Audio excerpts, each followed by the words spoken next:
This is the news on top of the hour. Live from our studio in Georgetown. Kaieteur Radio, 99.1 FM.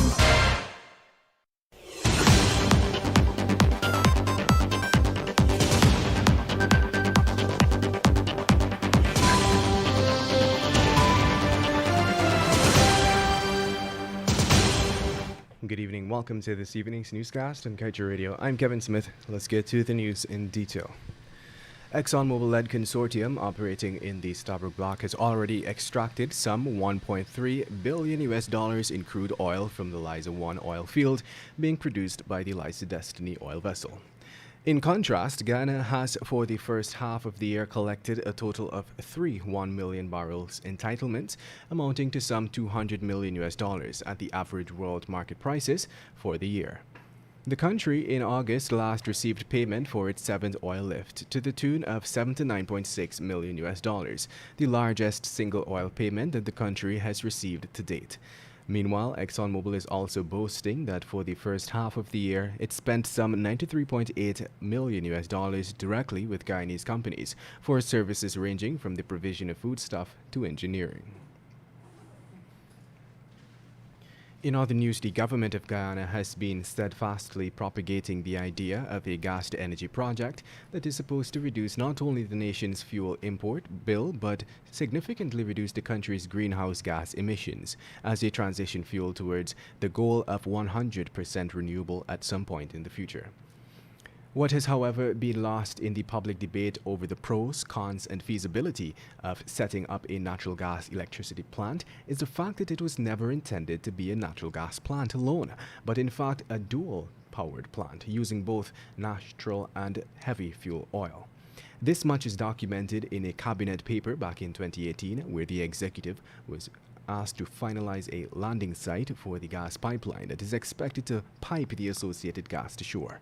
The use of a dual power plant has also been the basis of the 2017 Energy Narrative Inter-American Development Bank financed study, which is large part also served as the basis for the gas-to-shore project being peddled by both the incumbent and recently ousted administrations.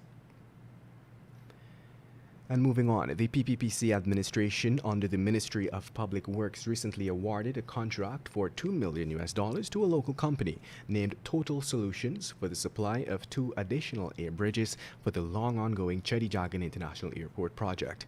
Information coming to light, however, indicates that the ministry paid some $350,000 more for 2 air bridges than the previous administration had paid for the same facility. Former Minister of the then Ministry of Public Infrastructure, David Patterson, in light of the disclosed figures for the new air bridges for the rehabilitated CJIA, recently made public the decision by his APNU-AFC to purchase 2 air bridges at the same specifications for $350,000 less than what the current administration is expending. Additionally, members of the previous APNU-AFC government are also questioning the credentials of the company. And moving on, an Ecuadorian court has ordered an end to the flaring practice in that country, affecting some 447 flares in the country located in the Amazon basin. This much is documented in a March 9th editorial by Antonio Jose Paz Cardona, a Mongo Bay correspondent, which reported that Ecuador's court ordered an end to 447 gas flares by the oil industry in the Amazon. This order was geared chiefly towards the Orellana, Sucumbíos vicinities respectively. These vicinities were predominantly affected by most of the flares in terms of health and environmentally oriented impacts.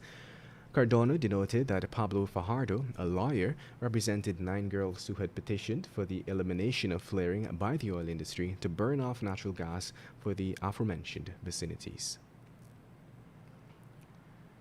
And moving on, a 34-year-old female resident of Lamaha Park, Georgetown, awoke yesterday to guns pointed at her by 4 bandits. The 4 gunmen reportedly invaded the woman's home around 3 hours. The woman had reportedly secured her home and went to bed on Sunday evening, leaving her bedroom door opened. She was awakened by 4 men pointing their guns at her, and she recounted that they demanded money and valuables before using a bed sheet to bind her hands.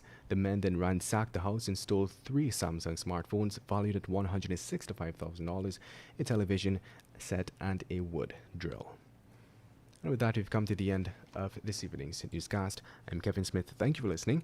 Coming up next, a short presentation from the publisher of the Kaieteur News, Mr. Glenn Lal, on the oil and gas sector in Guyana, followed by the National Outlook with GHK Lal, and coming up at 19:20, Government, Corruption and Justice with editor at Kaieteur News, Ms. Keanu Wilberg. Want value for your advertising dollar? Then place your ads on Kaieteur Radio's newscasts. Streamed live on 6 different mediums, reaching hundreds of thousands. Advertise today and watch your dollar grow. Call us on 225